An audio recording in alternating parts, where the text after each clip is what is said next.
Welcome to the GI Nutrition Show. I'm Amy McCrea, registered dietitian and CEO of Grounded Root Nutrition. Today's topic is all about MTHFR.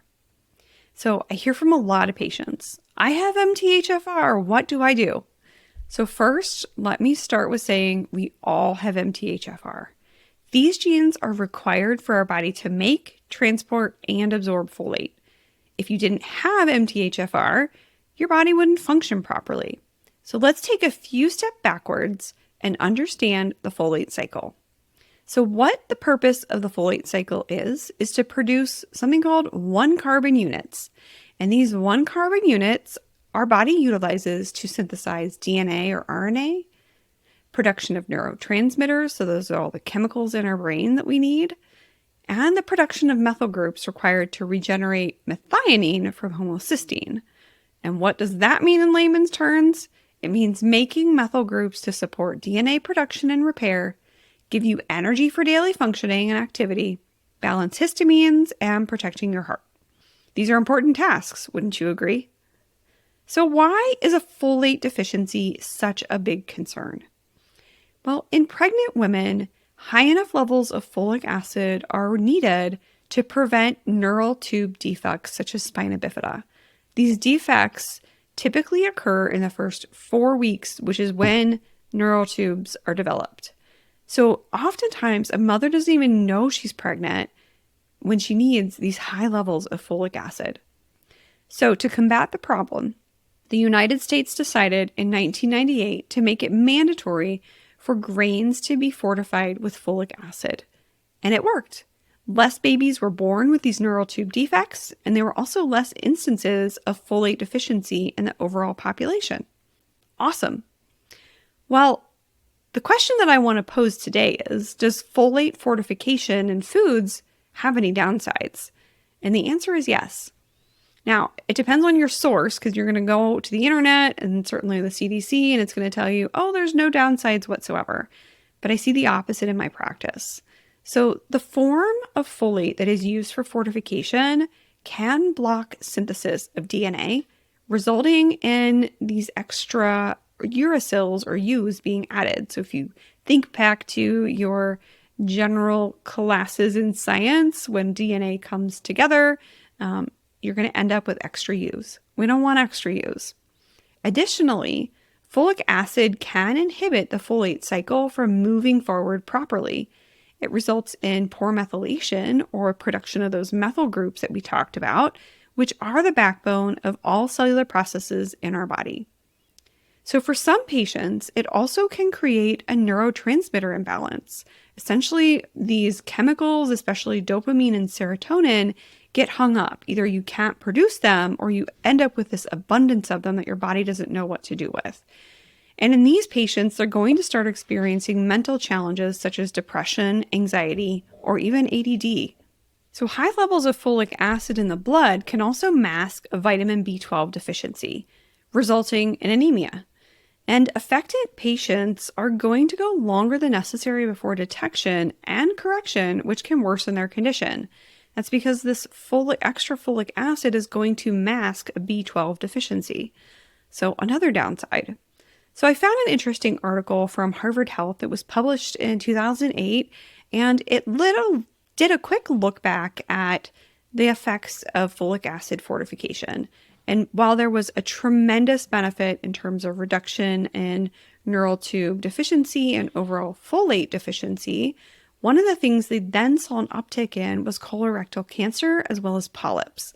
And if I had the opportunity to look at these patients' genes and really understand what was happening in their folic acid cycle, and then also how their bodies handle oxidative stress and maybe even detoxification, I bet you we would have had a lot of aha moments. So really, when we look at folate fortification, there are pluses and there are minuses. It truly depends on what you as a patient have genetically. What were the cards you dealt? So what were the cards that you were dealt? When it comes to MTHFR, the real question that I want to ask is, what is the genetic combination of your MTHFR genes? Because it's in this information that we will turn knowledge into power. So most nutrigenomics tests utilize two what we call RS numbers when it comes to MTHFR, 677 and 1298. Every report that I have ever seen, and I've looked at many of them, all have had these same RS numbers for MTHFR. The efficiency of the folic acid or folate cycle is going to decrease according to the number of what we call SNPs that you have on these genes. So SNPs, or SNPs as you might see them abbreviated, are variations from normal, what we call optimal. And so how many SNPs do you have on those genes is going to let us know what kind of workarounds your body may or may not have and what types of nutrients we need to make sure go in there. So if you have 0 SNPs, your genes are 100% efficient, that MTHFR combination. And some people come to me and say, oh, that's impossible. That never happens. But it does. I actually have many patients that don't have a single SNP on MTHFR. Then if you have 1 SNP, they're going to be about 65% efficient. 2 SNPs is 50% efficient, whereas 3 SNPs or even 4 are 30 to 40% efficient. So you'll see that efficiency goes down as the more SNPs that you have. But how this inefficiency affects you is going to be very different for every single person.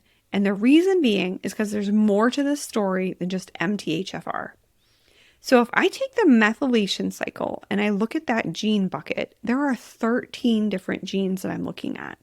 So when a patient comes to me and they say, I just had my MTHFR tested and that was the only gene that they had, I'm going to say, well, let's figure out what the rest of your story looks like. Because until I understand your whole story, I don't know how best to help you and what nutrients we need to plug into the equation. So there's 13 genes in the methylation cycle, and there's even more when I look at mode and behavior. There's so many. But even above and beyond these genes, we also need to look at what we call cofactors or helpers.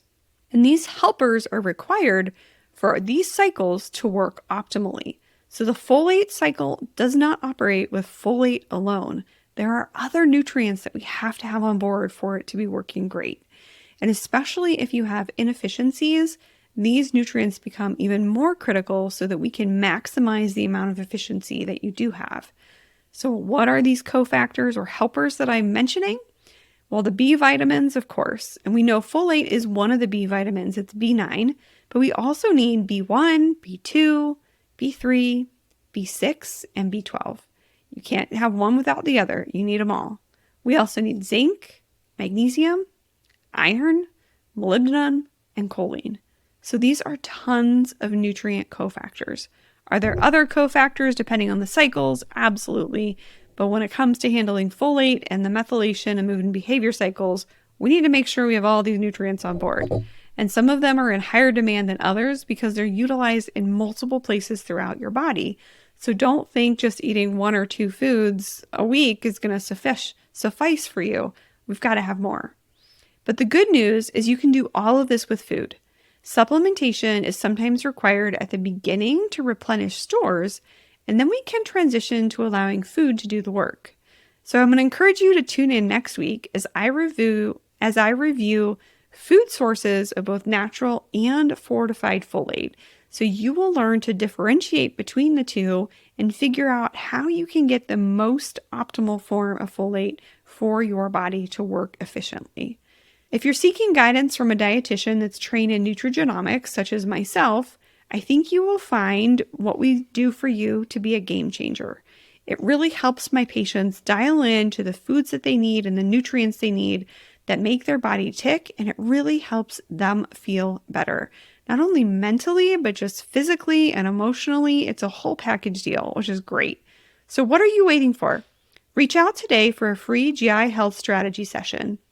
I hope you enjoyed today's show. Please visit my website, groundedrootnutrition.com, to learn more about how I can become a partner in your health journey, or contact me directly at hello@groundedrootnutrition.com. Have a wonderful day, and I'll see you again soon.